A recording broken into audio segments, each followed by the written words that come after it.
We've got some representatives here from our local branches of People's Bank. Aaron Toothman is here. He's the branch manager of the downtown Lewisburg branch. We have Mike Moore, branch manager of the North Lewisburg branch. Brittany Hinkle, I believe, will be joining us. She's a branch manager in White Sulphur, and we also have Alexis Walker, who's a personal banker. And they are here to talk about fraud prevention. I think we've all been touched by this in some way or another, and it's pretty scary and it's easy to get taken advantage of. So we want to make sure everybody's educated and empowered to protect themselves. And I also just want to say a special thanks to Aaron, who People's Bank is providing lunch today, which was prepared by Blackwell's. He's also been a very dedicated member of our Board of Trustees, so we're really pleased to have him here today. Thanks, Aaron.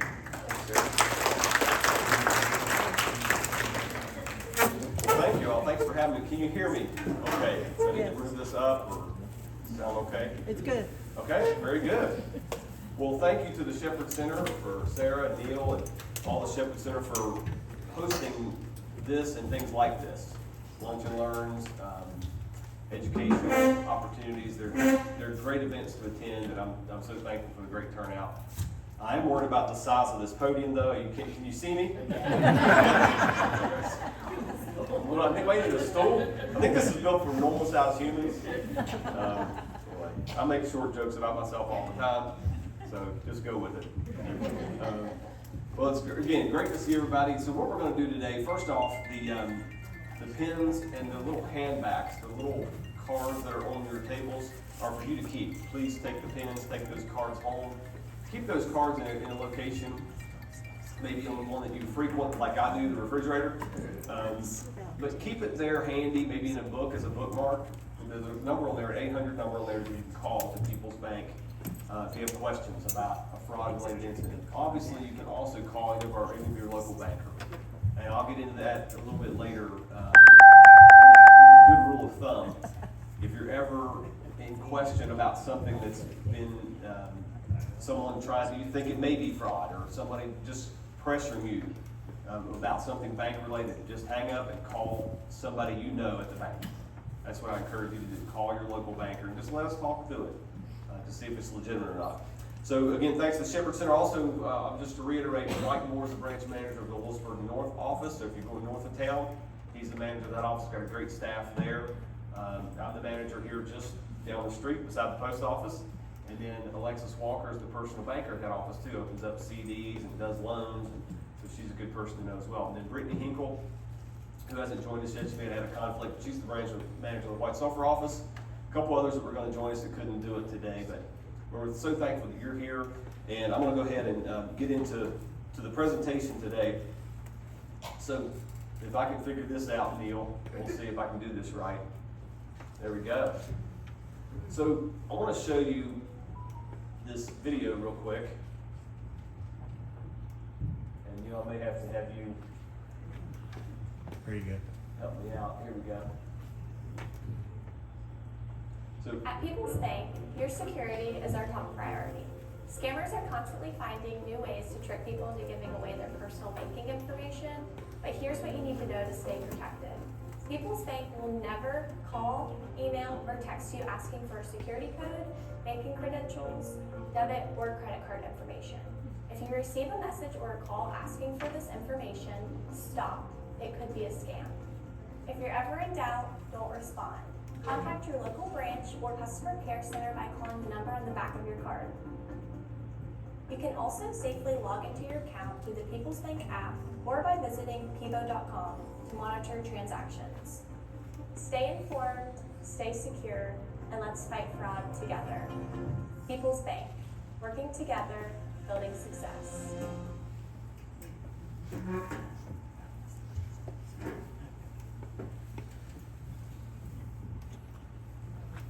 This is the story of the one.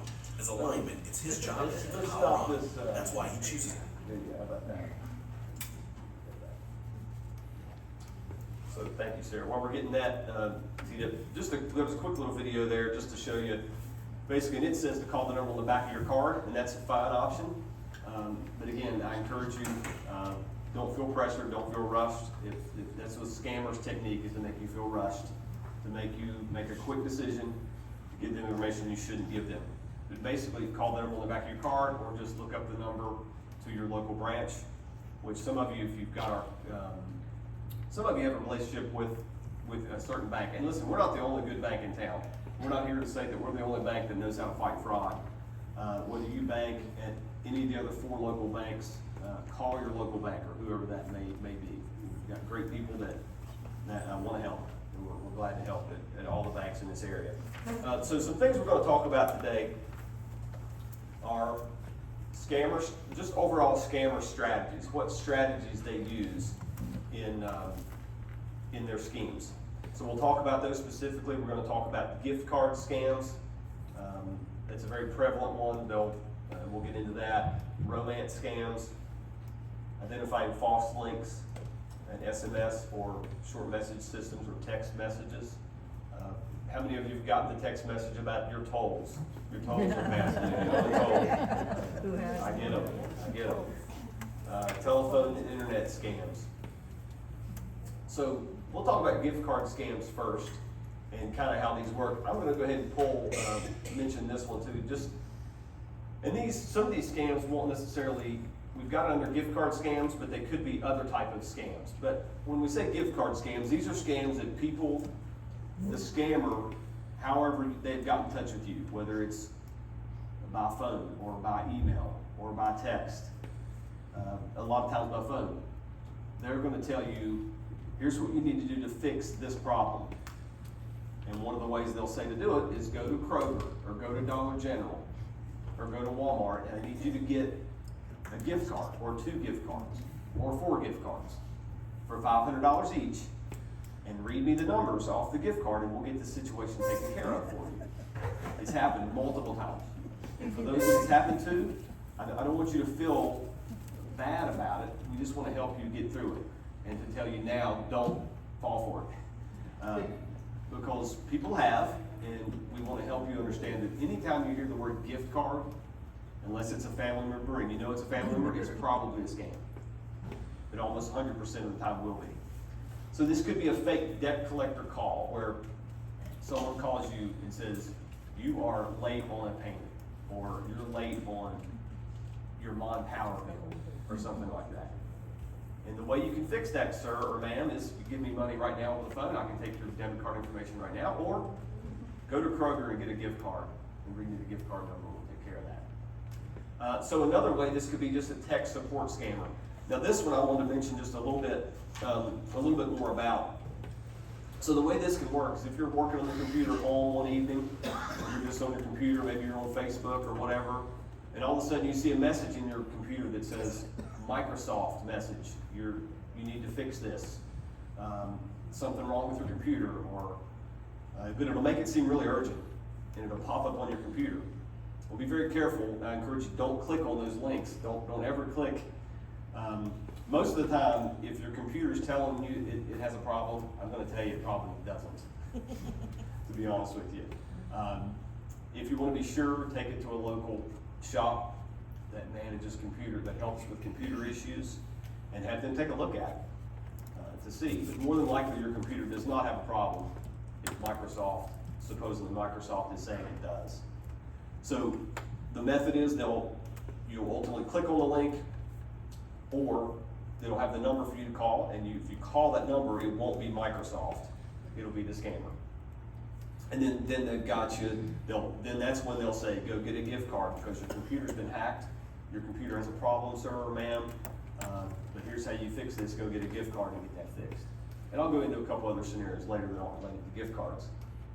And by the way, Mike and Alexis, feel free to just kind of nudge me, raise your hand if you have something to add, and you can do that.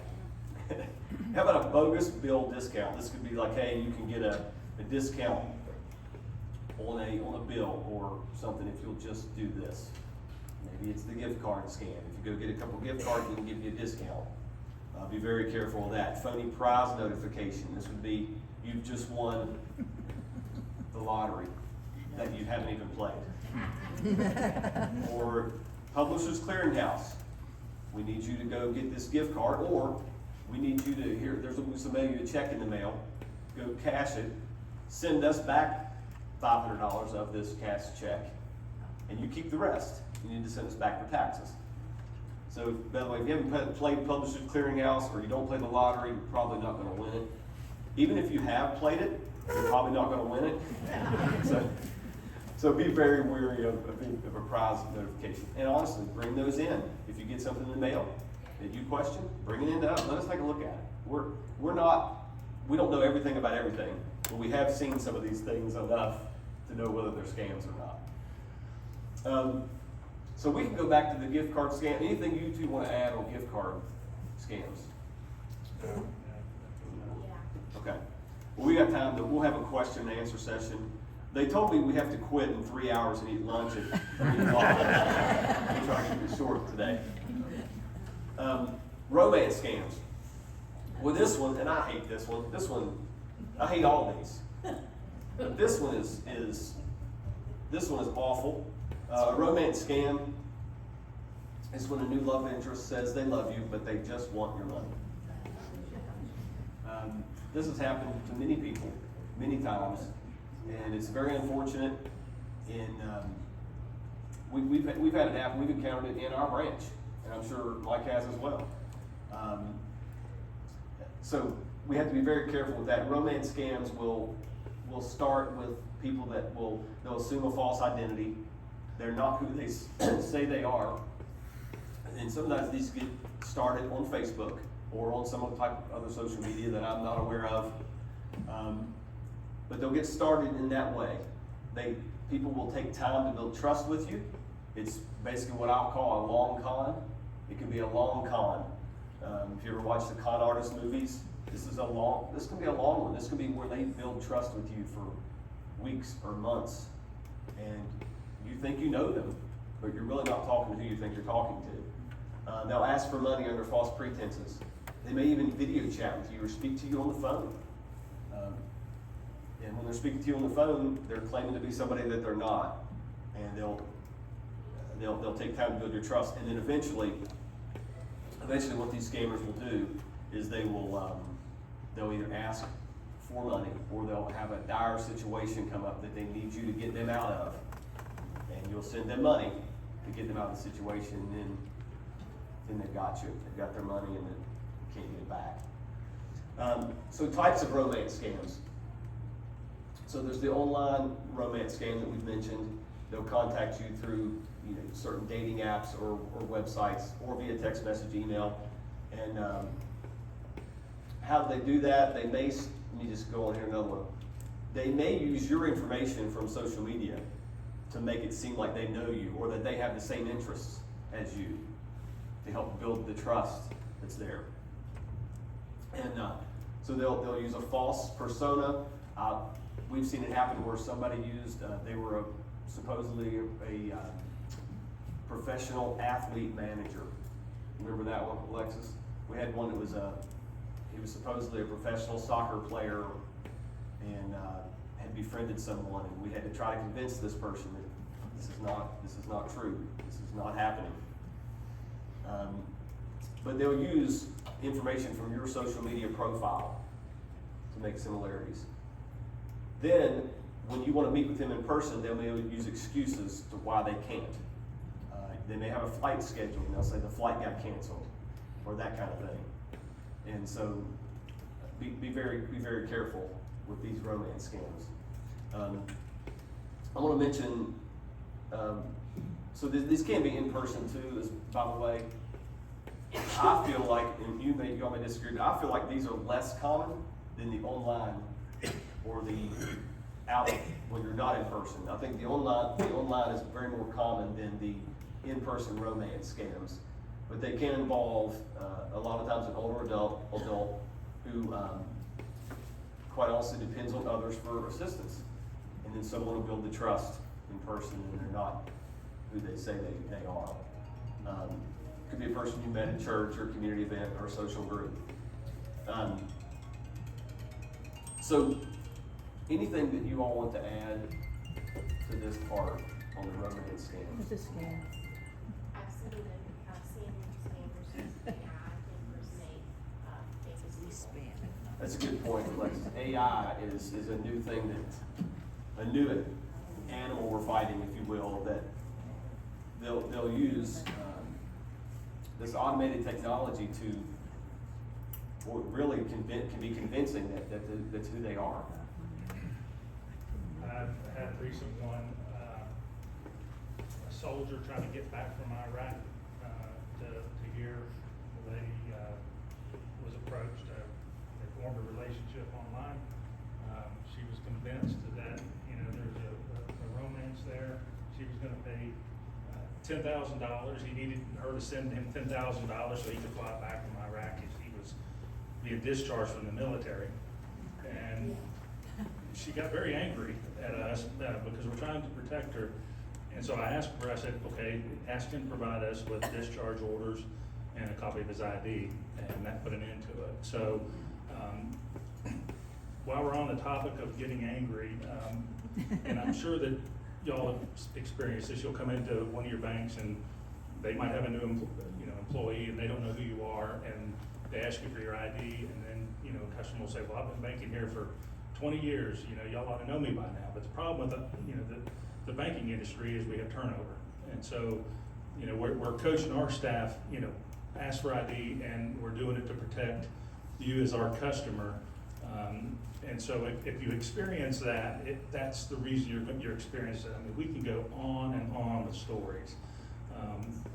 The elder abuse one really gets me personally, because they're supposed to be taking care of that person. And this happens more often than you think.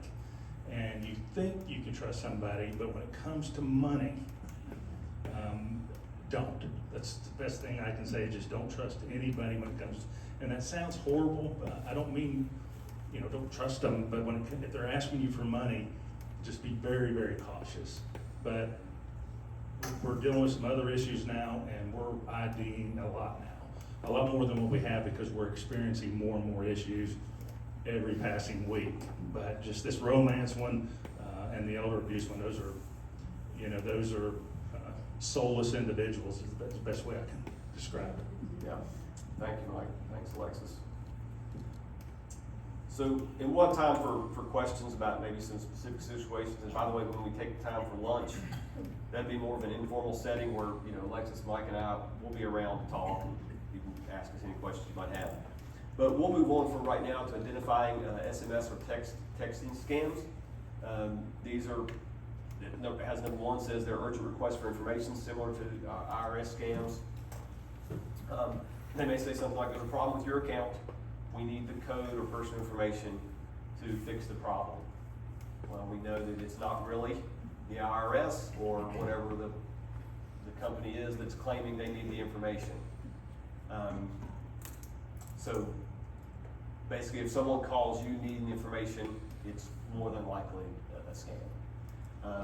Fake notifications from trusted sources. They may look like your bank login screen. Click this link to log into your bank. Banks get impersonated. Scammers know this. They may contact you and say, "This is People's Bank. We need your user ID to your online banking to verify this transaction."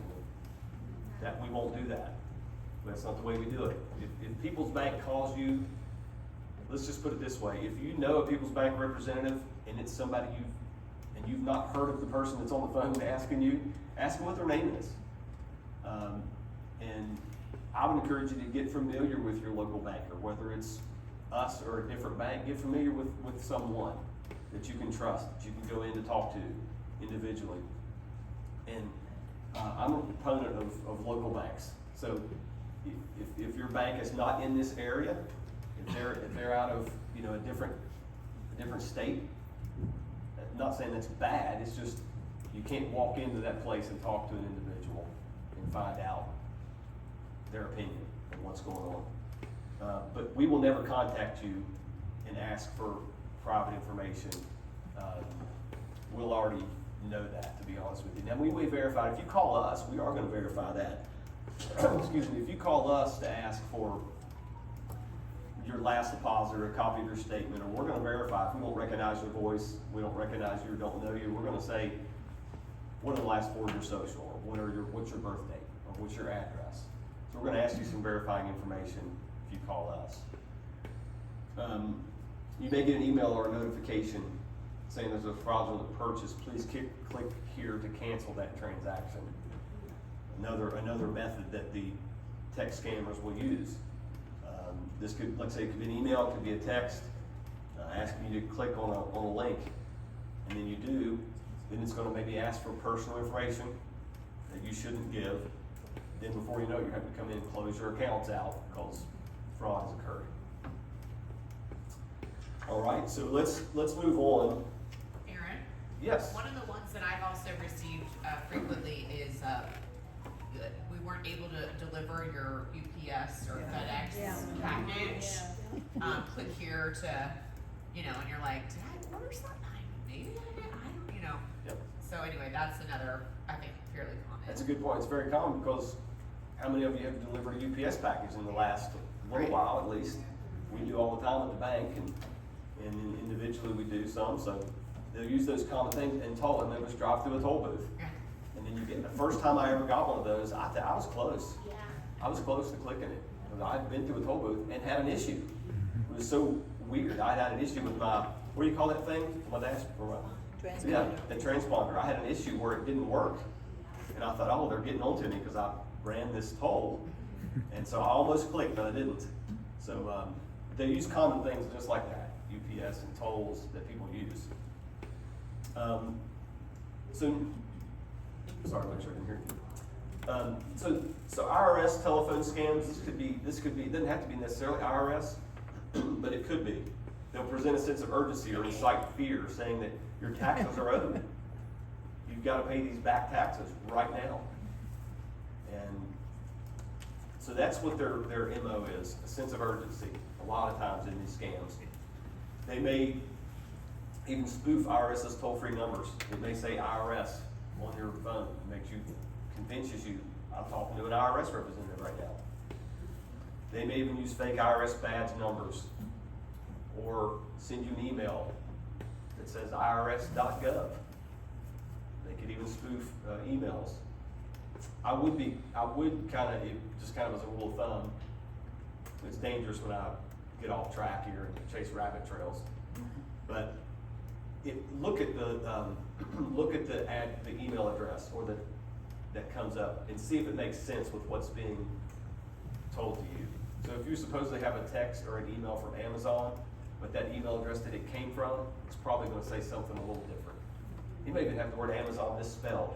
It just kind of look really close at the email address and see if it makes sense that it would have come from it may not even say anything about Amazon. The email may say, or the headline and all the cover of it may say Amazon, but then the email address is going to say something different, perhaps. That should be a clue to you. They may even know the last 4 digits of your Social Security number. But again, if they're calling you and saying, we have this as your social, is this true? Hang up on them. Because if it's really an IRS issue, you can look up the internet, the phone number to the IRS and call them directly. And then find out, do you really have an issue? Same thing for not just IRS, but it could be anything. DMV, hang up and call DMV yourself. And I've seen it happen, where they pretend to be police officers, saying somebody,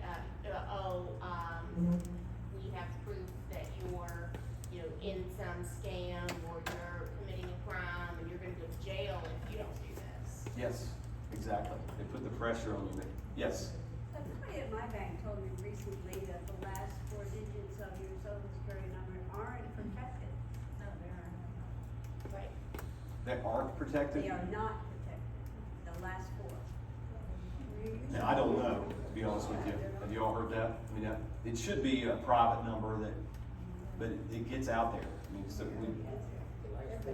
yeah. You would be shocked. I mean, you have to verify your social at medical offices, banks, so lots of people have it. You would be shocked at the information that can be looked up from you just by Googling it.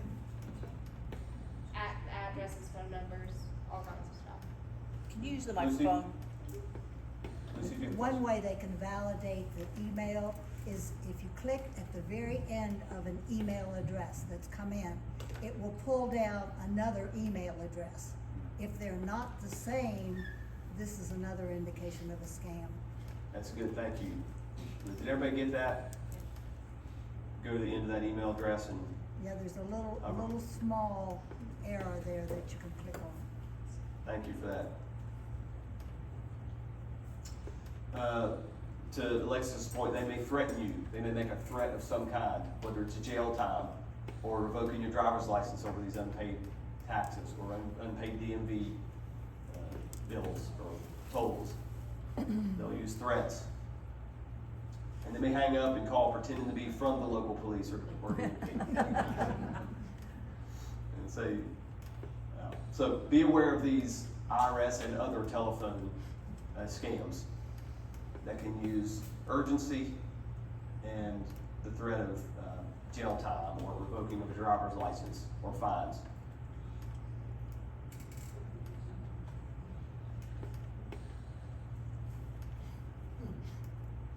By the way, the IRS will always send a written notification by U.S. mail. So if you all of a sudden for the first, you get this phone call out of the blue, it's probably a scam. They'll never ask for payment or credit card information over the phone. And they never request personal or financial information via email. So we'll get into just a few more specific ones here. Lottery and sweepstakes scams. We've touched on this a little bit, but they may call, email, text you regarding these lotteries, drawings, or sweepstakes. They may request upfront processing of fees or taxes. This is where they'll either ask you maybe upfront to send them some money, or they'll mail you a bad check, tell you to go to your bank and cash it, send them back a cashier's check for a little bit, and then it comes back as a bad check after a few days. They'll send authentic looking claims checks, and we've seen checks, they look legitimate, and they'll have routing numbers on them. But at the end of the day, the check will end up being bad. And they even pose as an attorney for winners. And so be aware anything on those types of scams that anyone else wants to talk about, or like Alexis, that you want on the specific lottery and claims. Just most of the time, if it seems too good to be true, it probably is, unfortunately. I want to address the home health side of it, as a retired home health nurse, and that's the scamming of your caregivers, your friends, your neighbors, and your family, who will act like they're your friend, that they're your caregiver, blah, blah, blah.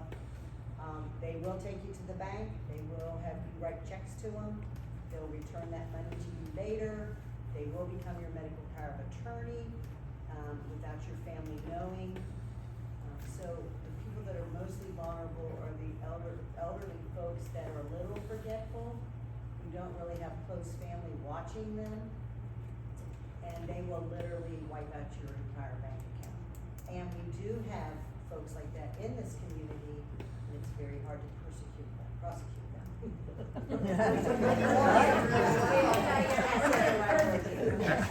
But it's really sad because like I know of 2 or 3 personally myself, but to prosecute them,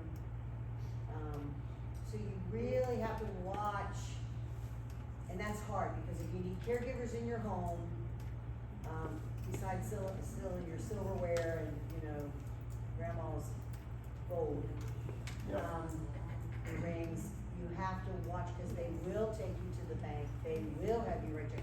And the worst scam, and I got stuck with this with my parents, they had my mother write their check for next week's work before next week's work came. My mother's so sweet, she signed it. And then they skipped town. So we need to be vigilant of ourselves, our family members, and Absolutely. because that's so easy to do. But I guess you guys, like, if they walk in with a caretaker and they go, oh, I wanna write her a check for 10,000, hopefully your radar goes up. Asking questions, yes, asking questions. But they still get through it. They can still get through it. They still get through it, so, and they just take everything in hand. It's happened Yeah. several times here in this county.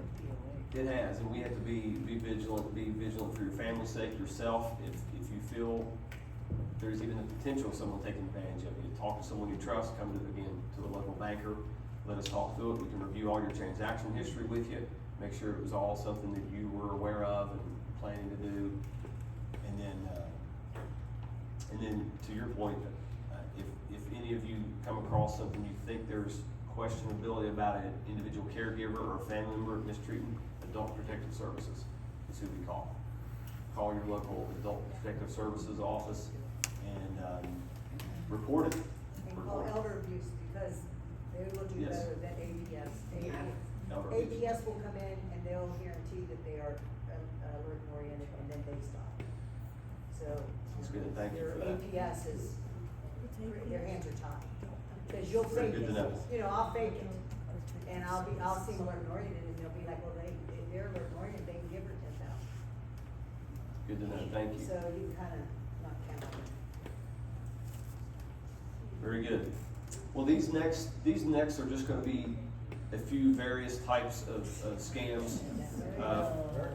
There yeah. it is, sorry, I jumped. No, that's okay. Sorry. That's fine, that's good. So this could be a family member, but it's, a lot of times it's gonna be known to the person. It's gonna be that child, that grandchild, or a caregiver that you've had in your home for years. It could be a new caregiver, somebody that, the old caregiver's moved on and a new caregiver's been hired. And take your meds. Yep, So. that's right. Okay, before we move on, Yeah. can I share a story about the grandparent? Sure. So I just become my first granddaughter was born about 10 months ago, and I have this feeling in me that I didn't think I could ever have or something, but what we're experiencing, I've seen it 4 or 5 times myself recently. You'll get a phone call from a grandparent, and they'll say, I got this phone call, my granddaughter got pulled over for DUI, and I gotta send them $5,000 in cash, so she don't go to jail. Now, as crazy as that sounds, the grandparents, they love their grandkids so much, they'll do just about anything. In this particular instance, the client came to the bank, I made multiple phone calls, finally got the granddaughter on the phone, and she said, Grandma, no, that's not me. And she goes, well, how do I know this is my granddaughter? She was still not convinced, and if she had the money in her account, regardless of whether we told her not to do it, she was gonna do it. She was that convinced that her granddaughter was gonna go to jail. So please, if my father got that phone call, my mother's gotten that phone call, that one, I can, being a new grandparent, I can kind of see, that feeling is very special, and you'll do anything in the world for them, but just be very careful of that one, because it happens a lot. There was an instance last week, one of our employees, literally, they had the kid's voice to the AI generated to the grandparents and said, he's in jail, this is Franz, like, they said the name, it was, and it freaked out the grandmother, so she was in the hospital for a few days, but, like, they're taking people's voices. Yes. That is This is terrible. awful. It's terrible, and I think just awareness, things like this just help. The more we can talk about it, the more you can share your story that you went through with others, and hopefully will prevent this from happening to other people. This next one that we want to talk about is a government impersonation scam. This could also be the Microsoft or the computer company impersonation scam. So we'll give you a personal example on this one too. This is basically criminals pose as a government employee and they threaten to arrest you unless you agree to provide funds or other payments. Pretty recently, within the last few months, we had a customer of ours come in and ask for $32,000 in cash. Just walked in the bank, we knew the person. And, so one of our employees said, hey, you know, kind of joking, like, hey, Woody, are you buying another truck? And he said, it's personal. And so on that amount, we have certain limits at the bank, and we have to get an approval of certain cash withdrawals, but, so she brought it to my attention. She says, Aaron will have to approve that. And, anyway, I brought the customer in my office, sat down for a while, and I said, hey, what are you looking at doing with the money? And you may say, and trust me, when we're asking, we're not doing it because I'm nosy. You know, we're doing it to protect you, because we want to make sure there isn't somebody pushing you to get this money for some reason. So we said, what are you looking at doing? He said, well, it's private. I said, okay, that's okay. But now I shared with him, I said, but we have had fraudsters recently call someone and put them on hold and tell them about, you know, to get the money for them. He said, well, can I tell you something? Just between me and you. I said, sure. And so he proceeded to tell me what was really going on. So long story short, his phone, he was in his truck outside in the parking lot. The scammer was still on the line, and it told him to go to his bank that they had found incriminating photos, and I won't get in, on his phone. So basically blackmailing him, that we found photos on your phone, sir. And to get this fixed, here's what you've got to do.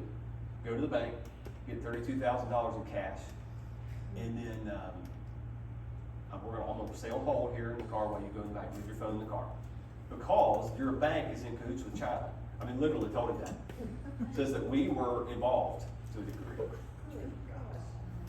making the bank be part of the scheme. And so, long story short, we stopped it. When he told me that part, I said, listen, this is a scam. We're not gonna do this. And so we were able to stop that money. And basically what was gonna happen was they were gonna take this money. If you hear the word Bitcoin too, by the way, there's a Bitcoin machine. They were gonna go $32,000 to a Bitcoin machine, and it was gonna get sent out. And then once that happens, there's no recourse at the bank once that money goes out. If it was a debit card fraud, we can help that. If somebody steals your debit card information, we can get that money back for you 99% of the time. But if you take cash out of the bank and send it somewhere else, there's nothing we can do. So wires and gift cards. Wires and gift cards, yeah. Once that's done, once a wire is sent, once a gift card is purchased and given to a scammer, the bank doesn't have a way to help fix that for you. Sarah, I mean, if somebody called me and said, if you don't go to the bank, you get $32,000, I'd say, well, come arrest me because I don't have $32,000. Same here. Yeah.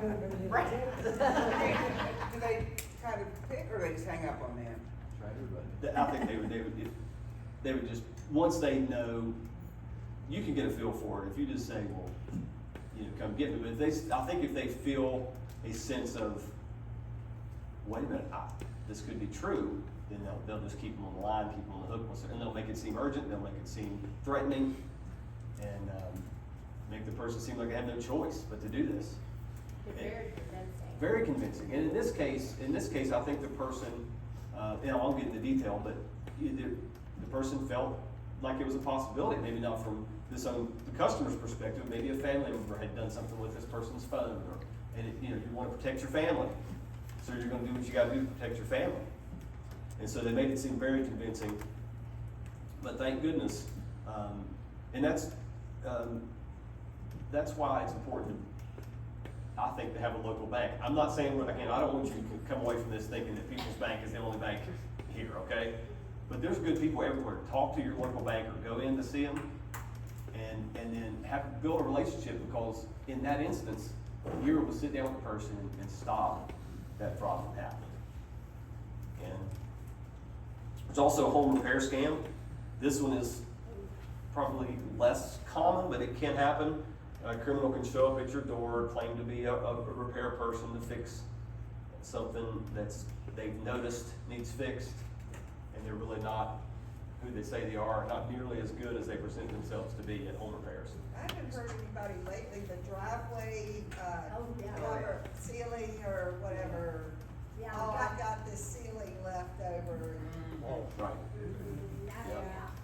I haven't seen that one lately. I haven't either, but again, in those cases, just say thank you, and then if you really want that done, call somebody you trust to have it done.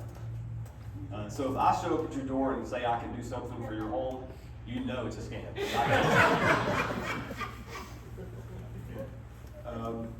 A family or caregiver scam, which we've talked about already, but relatives, acquaintances take advantage to get the money. TV or radio scam, criminals target potential victims using illegitimate advertisements about legitimate services such as reverse mortgages or credit repair. So you do have to be careful with things that, even on commercials, just be careful. Be careful. We won't get into what reverse mortgages are or credit repair, but again, talk to your local banker, get advice if these things are something that would even make sense for you. So this is a time for just some question and answers from you, but also I want to thank Alexis specifically for helping with this PowerPoint. She pretty much put most of this together for us today. So let's give Alexis a hand. So I'm going to just mention a few quick closing thoughts and then open up for question and answers. And then it's probably about time to eat, isn't it, Sarah? So I would say be careful selling stuff on the internet or buying stuff on the internet, specifically if you're a seller. Or I've had this happen to a family member. They go to sell something on the internet. They have a buyer that's nice, and they said, yeah, I like your price, it's good, and they'll send them a check. But they'll send the check for more than what the asking price was. If that ever happens to you, it is a scam.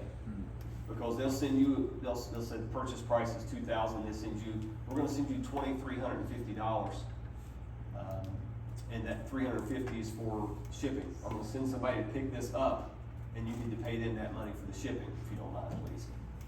Anyway, that's a scam. The check's going to be bad. It's going to come back. Yes? I had one. Thank you. I had somebody who sold something on the Facebook. They paid with a cashier's check, and the day after they paid with the cashier's check, they said, okay, well, has that check went through yet? Because I want to pick the furniture up right now. And because of the way that our system works, it was showing in their available balance, so the customer thought, yes, this check had went through, and thankfully she called to check because it ended up being a check drawn off of New Mexico or something. It was from way out of this area, and it ended up being a fraudulent check. And so she did not give them the merchandise. So another good rule of thumb, and I've mentioned this before, but avoid being rushed. Take your time. If someone calls you or texts you, or say you do click on that link accidentally, or you think it's Microsoft, you click on the link and then somebody calls you, take a step back. Don't let yourself be rushed into something. Call back. Just hang up. Tell them to call them back if you want their services or you feel the need. And then, again, call someone you trust, whether that's your local banker or another family member, and get their opinion. Banks, these scammers, just like the example I gave you, make the bank seem to be part of the scheme or the bad guy. We are not. I'm telling you, we're going to try to do what's in your best interest, give you advice, steer you in the right direction. We are not in cahoots with China. Okay, I promise you. We're going to do what's right for you. We're here to help you, and we're here to protect your finances. That's our goal.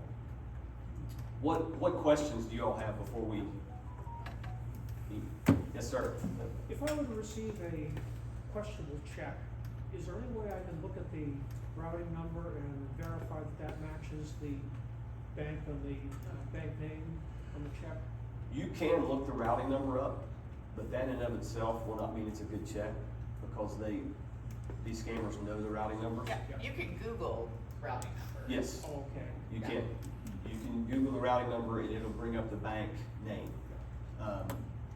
But even then, it can be, we just had one this morning that came up, and it was, the routing number was on the check, and it's not a good check. If I typed in, routing number, People's Bank, West Virginia, it's gonna show me what it is. Yes. So then I can use it They can use it on the fake check. Yeah. Yes, yes. So it's important to, questions we may ask you, so if you bring in a check, here's an example. Let's say you bring us a check for $3,000. It's from a company in a different state.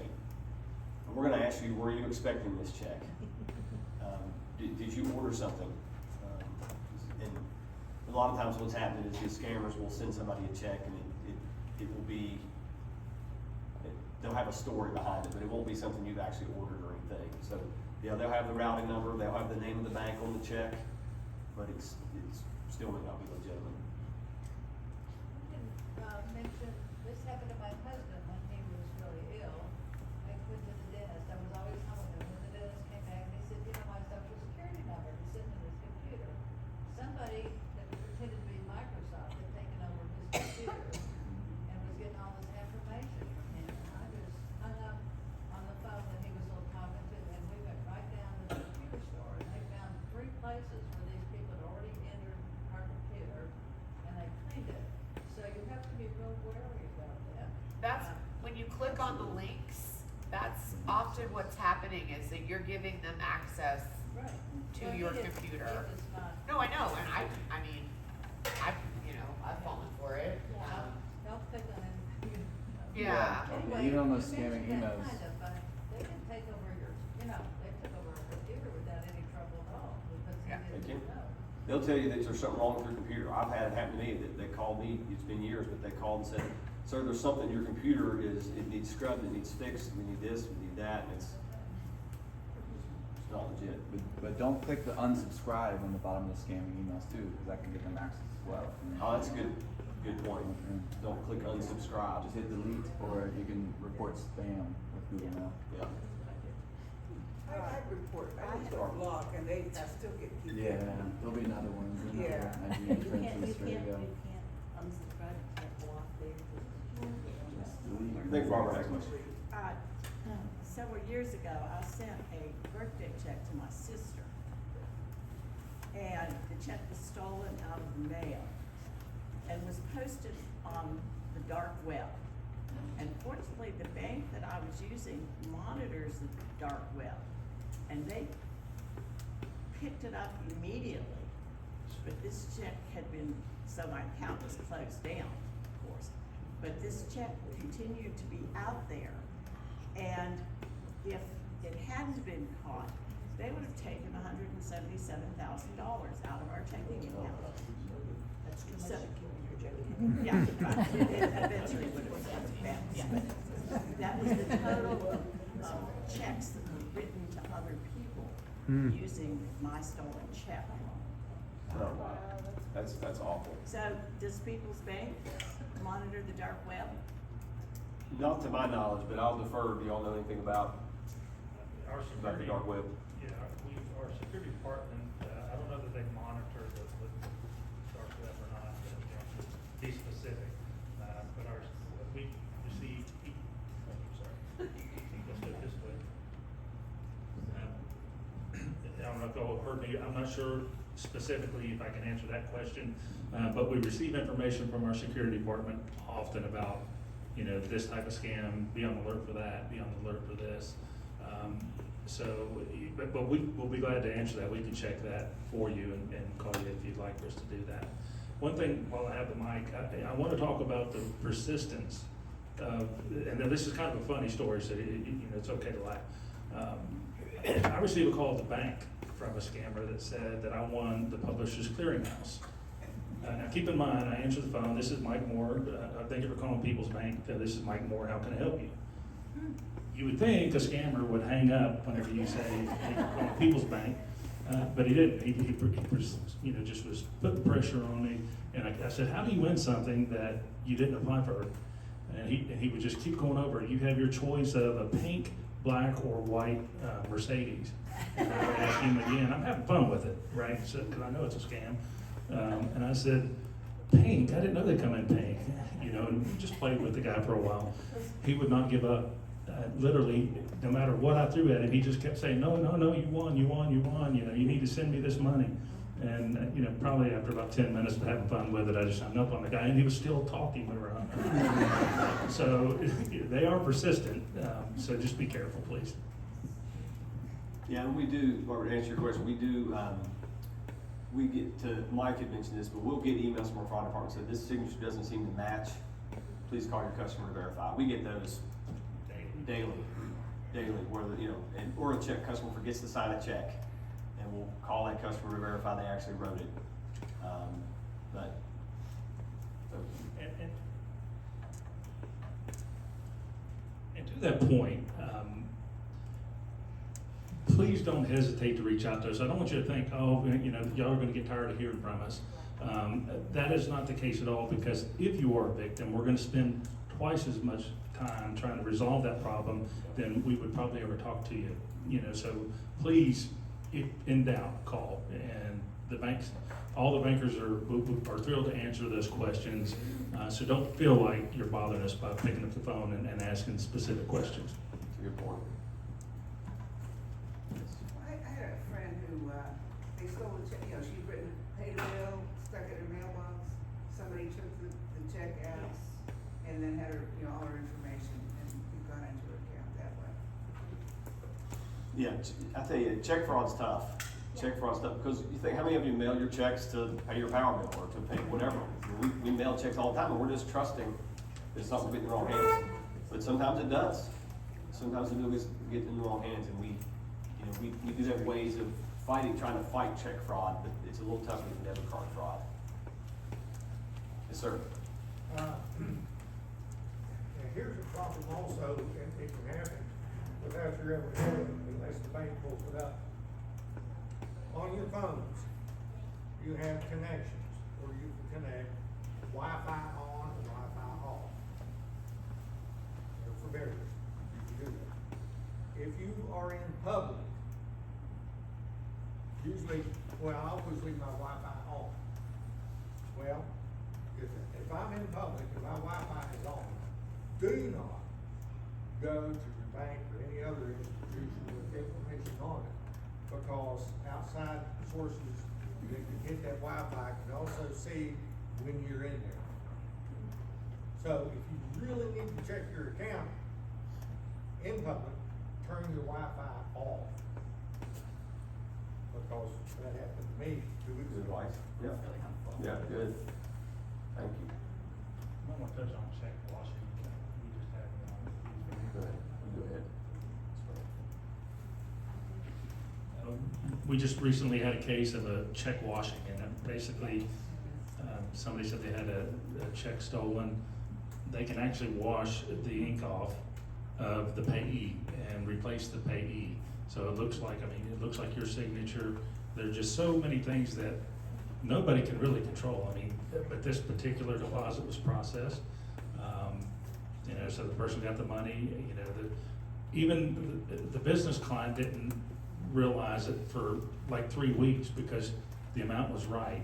And so when she was balancing, she just balanced to the amount.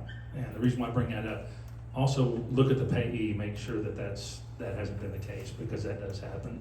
We don't see a whole lot of that, but I just recently had a case of that. Yeah, sure. I've got a question, it's a little bit off the banking scale, but about Medicare and Medicaid. And I'm sure we're all in that category as I look around, you know. But I'll get about 6-7 calls a day, and different phone numbers, and say, well, now, if you just listen, I'll get somebody to talk to you, and I'll just, hang up on them. And I've been told that's the thing to do. In other words, if you got A and B, we can get you C, and we can do this much more for you. Has anybody else get those calls? Am I the only lucky one? Obviously, you're doing the right thing by hanging up, and just call the number that you know to be the right number. If you wanna reach them, you call them. Thank you. Well, we'll be free. Sarah, I'll turn it over to you, and then listen, we'll be around at eating lunch with you at your tables. If you have other questions just to ask, we'll be glad to answer any questions you have. So thank you all for your. Thank you, Aaron.